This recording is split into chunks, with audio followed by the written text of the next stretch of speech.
급등을 걱정해야 되는 겁니까? 아니면 급락을 걱정해야 되는 건지. 새로운 주체가 들어왔기 때문에 부담스러운 상황인 건 맞는 것 같고요.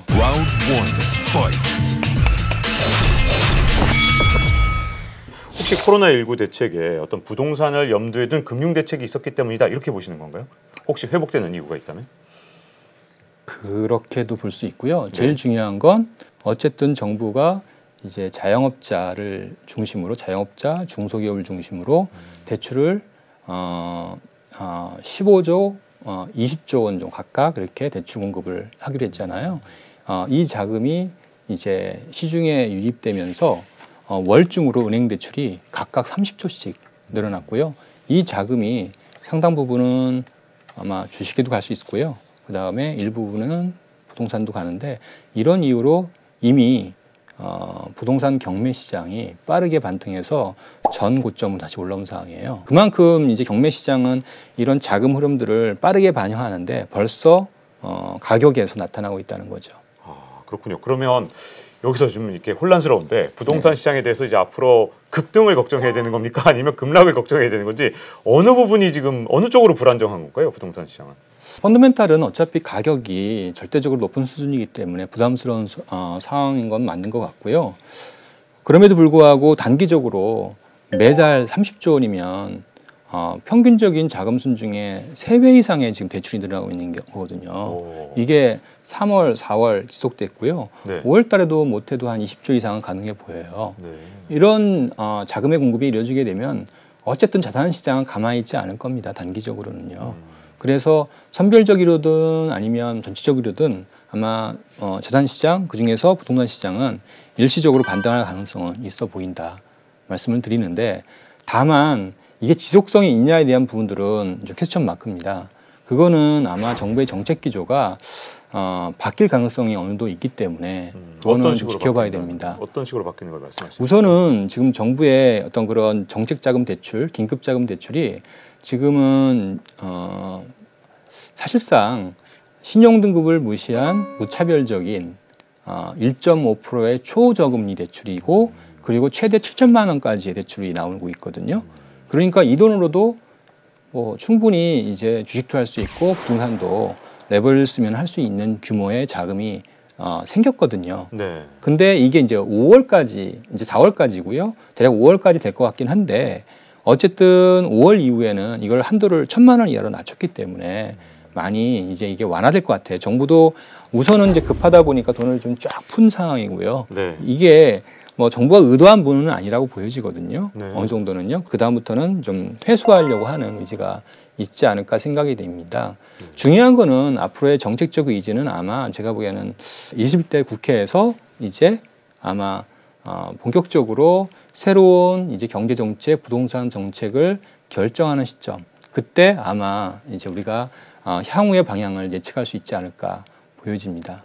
지금 아까 말씀하실 때 이 우리나라 부채가 굉장히 빠른 속도로 최근에 늘었다라고 말씀을 해주셨는데 예. 2018년, 19년에 보면 거의 세계 1, 2위를 다툴 정도로 우리 맞습니다. 위에 뭐 중국을 우리가 앞선 적도 있고 뭐 가끔 뒤서거니 앞서거니 뒤서거니 하던데 근데 루치르 샤르마라는 분의 책을 읽어봤더니 가장 큰 문제가 이 절대치, 부채의 절대치가 문제가 아니라 부채가 늘어나는 속도가 빠르면 금융위기가 올 수 있는 가능성이 훨씬 커지고 그게 가장 위험한 신호라고 계속 해왔단 말이죠.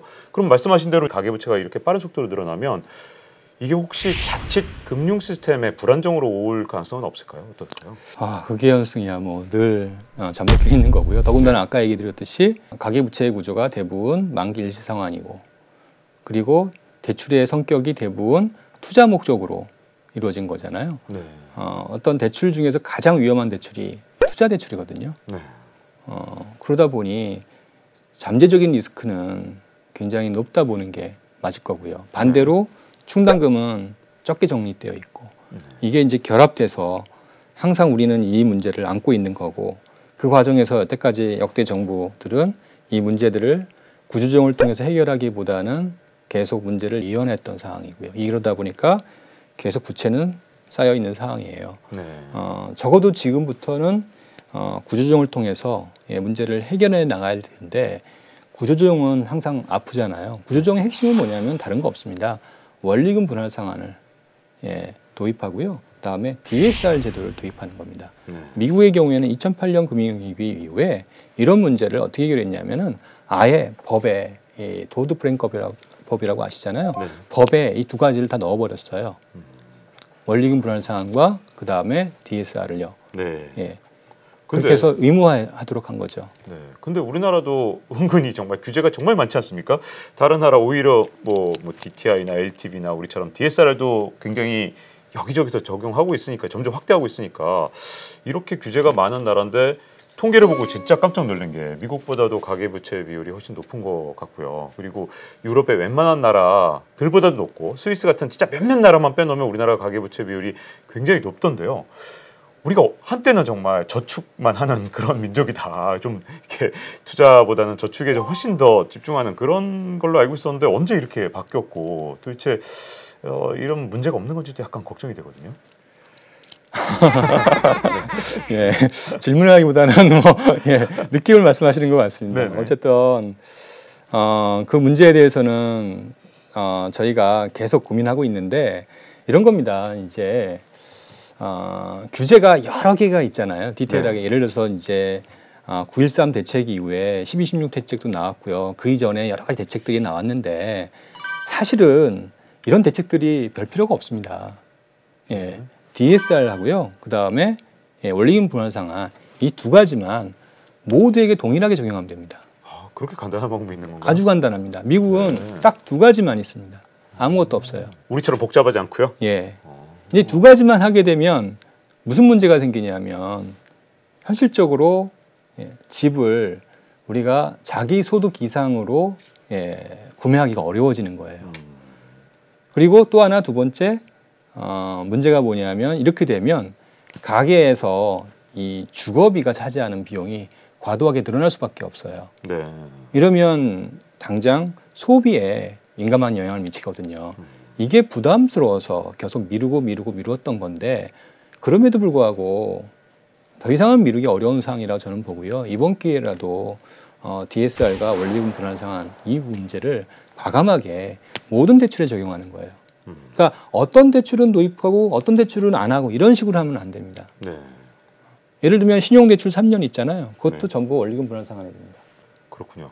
자, 근데 어쨌든 정부에서 이렇게 지금 현재 정책을 쓴 이유는 코로나19 사태의 어떤 여파가 단기에 끝날 거다라는 전제를 깔고 있는 것 같거든요. 그렇죠. 만약에 실무 부분에 있어서 하반기에 2차 타격이 온다든가 그랬을 때 혹시 우리 어떤 시스템에 좀 불안하게 만드는 요소로 작용할 가능성은 없는지 그것도 궁금하거든요. 그래서 이제 우리 코로나를 볼 때 내수에 미치는 충격은 어쨌든 선진국과 비교할 때 상당히 이제 줄여놓은 건 사실입니다. 네. 근데 뭐 아시겠지만 GDP에 차지하는 비중은 사실은 내수, 자영업 이런 거는 아쉽게도 상당히 적은 비중이거든요. 네. 사실 GDP에서 차지하고 우리나라의 경제 차지하는 비중은 결국에는 수출인 거고 네. 그리고 고용 역시 수출 관련 대기업이 대부분을 차지하고 있단 말이에요. 그런 이유로 사실 장기화된다라고 얘기한다라면 코로나가요. 그렇다라면 결국에는 수출에서 우리가 아이디어를 얻어야 되는데 수출이 4월 달에도 한 25%인가요? 감소했잖아요. 네. 근데 이게 지금 5월 달 수치 나온 거 보니까 이게 더 많은 감소를 지금 보이고 있단 말이에요. 네. 그리고 그 감소의 주된 내용을 보면 가장 고용 효과, 그다음에 여러 가지 후방 효과가 큰 자동차라든지 이런 쪽이 가장 수출 감소율이 높단 말입니다. 그렇게 되면 자연스럽게 이제 고용에 상당 부분 영향이 미칠 거고요. 고용에 영향을 미친다라면 다시 그동안 약간의 이제 신용 창조를 통해서 경기를 좀 올렸던 부분들이 다시 꺼질 가능성이 높고요. 그건 다시 부동산 시장으로 연결될 수 있고요. 그래서 여러 가지 측면에서 새로운 위험을 야기할 수 있다는 점에서 우리가 예의주시할 부분이다라고 보고 있습니다.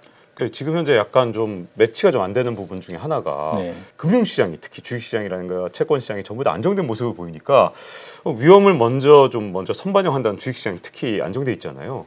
그래서 지금 상황이 진짜 어느 정도 걱정되는 상황인지 우려할 상황인지를 정확하게 파악이 좀 잘 안 되더라고요. 어떻게 봐야 되는 건가요? 주식시장을 통해서 그 문제를 이해하는 건 쉽지 않은 것 같아요. 네. 사실 이렇게 봐야 될 것 같아요. 주식시장을 볼 때 2008년 이전의 상황과 지금의 가장 큰 차이는 지금은 매수의 주체가 사실은 외국인도 아니요, 기관도 아닌 개인이잖아요. 네. 그런데 2008년의 상황은 개인이 빠지고 기관과 외국인, 특히 외국인이란 말이에요.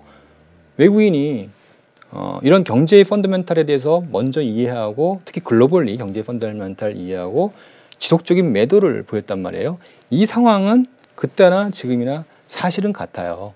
근데 새로운 주체가 들어왔기 때문에 이게 시장이 다르게 나타난 거거든요. 그러니까 여기에서 시장을 보고 문제가 있다 없다 판단하는 거는 잘못될 수가 있어요.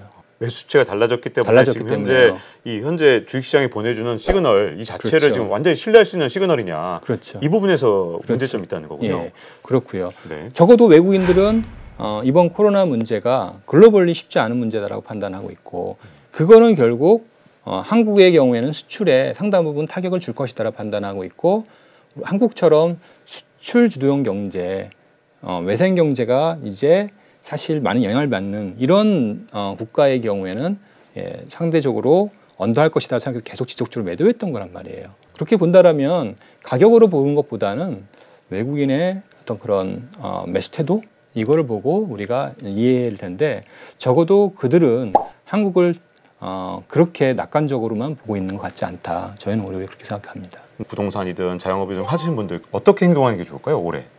대단히 어려운 질문. 제일 그럼요. 어려운 질문입니다. 제일 어려운 질문이죠. 예. 네. 왜냐하면 네. 코로나가 우선 당장 언제까지 진행될지 그 자체가 사실상 불확실하기 때문에 쉽게 단언하기는 어렵습니다. 다만 해외나 여러 가지 보면은 이제 이게 당장 적어도 연내에 모든 게 마무리되지는 않을 것 같다. 이게 이제 컨센서스인 것 같습니다. 그렇게 본다라면 우리가 이제 우선 봐야 될 지표는 첫 번째 수출 지표일 것 같습니다. 그래서 4월, 5월 수출 지표가 이렇게 계속 나빠진다라면 이거는 이렇게 쉽게 감내하기 어려운 것이다 보여지고요. 특히나 이제 한국의 경우에는 이제 자동차 부품이라든지 중소기업들이 사실은 그동안 구조조정이 안 되고 좀비 기업으로 남은 기업들이 많이 있거든요. 이런 기업들이 지속적인 구조조정이 이루어질 수 있다. 그렇게 되면은 아마 한 3분기 정도부터는 상황이 좀 안 좋아지는 쪽으로 갈 수 있다. 다만 적어도 정부의 유동성 확대 정책에 의해서 아마 2분기까지는 크게 무난하지 않을까, 그 정도 생각하고 있어요. 네. 그렇지만 3분기 이후부터는 수출이 본격적으로 이제 펀더멘탈에 영향을 미치고 숫자로 나타나면서 센티먼트가 좀 더 나빠지지 않을까, 저희는 좀 그렇게 보고 있고요. 그 부분에 대해서 정부가 어떻게 대응을 할 것도 중요합니다. 저희는 지금 정부의 정책 기조가 어느 정도는 바뀔 수 있다, 그렇게 보고 있거든요.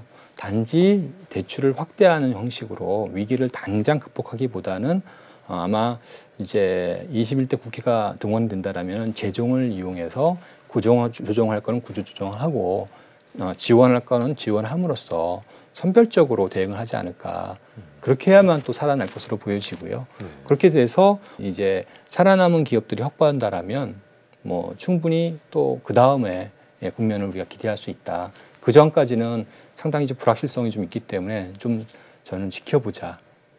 단기적으로는 약간은 괜찮고 3분기에는 좀 부정적이다. 이렇게 말씀드립니다. 그럼 뭐 날씨에 비유하자면 지금 현재 흐림 정도지만 비 오는 날에 대비해서 우산을 좀 준비하는 게 좋을 것 같다. 이런 정도로 지금 개인 분들한테 좀 충고를 해주신 거죠? 예.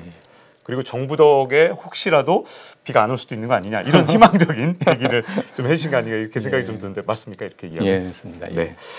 자, 오늘 이렇게 은행 시스템에서부터 시작을 해서요, 그리고 부동산까지 알아봤고요. 그리고 하반기에 우리나라 경제에 대해서도 아주 종합적으로 다 짚어본 것 같습니다. 감사드립니다. 네, 감사합니다. 네. 키움증권의 서영수 이사와 함께 좋은 말씀 많이 들었고요. 자, 박종원의 경제한방 이제 마칠 시간입니다. 자, 잊지 말고 구독 꼭 눌러주시고요. 다음 시간에 뵙겠습니다. 감사합니다. Round 1, fight.